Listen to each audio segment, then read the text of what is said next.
तो मैंने यहाँ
अब जितना भी बच रहा है उतना आपको यहाँ पर रखना है और मार्किंग करना है, यानी कि ये आर्म होल का डार्ट रहेगा हमारा। ठीक है, तो इस तरह से आपको भी मार्किंग करना है और इस तरीके से इस वाले डार्ट की लाइन बना देनी है। तो ये लाइन भी हमारी बन गई। तो यहां से आपको इस तरह से शेप देना है। तो ये जो हमने नीचे की तरफ छोड़ा था 1.25 इंच नीचे, वो मैंने जोड़ दिया इस तरह से शेप देके। तो बस प्रिंसेस कट का बहुत ही सुंदर शेप बन गया।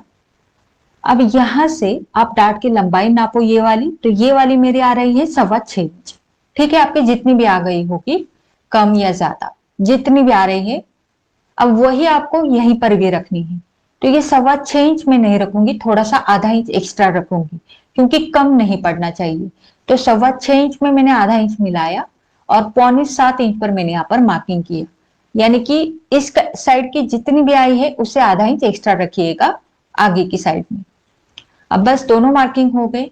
अब यहाँ पर हम आर्म होल का शेप देंगे कुछ इस तरीके से, बस हल्का सा अंदर की तरफ से लेते हुए आर्म होल का शेप देना है।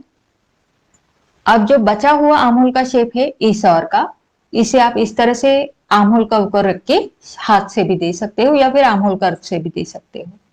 अब जब ये डार्ट जुड़ेगा यहाँ पर, तो आपका फ्रंट आर्म होल का जो शेप है वो जो अभी कट हुआ नजर आ रहा है, जोड़ने के बाद वो बिल्कुल एक जैसा लगेगा।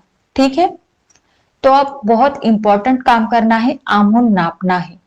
तो बैक का हमारा आया था 8.5 इंच, तो फ्रंट का भी उतना ही लाना है। तो ये आधा हिस्सा है वो मैंने नापा। अब ये जहां पर भी आया है वो मैंने यहां पर रख दिया।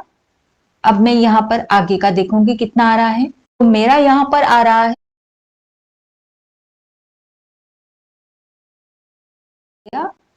अब मैं यहां पर आगे का देखूंगी कितना आ रहा है। तो मेरा यहाँ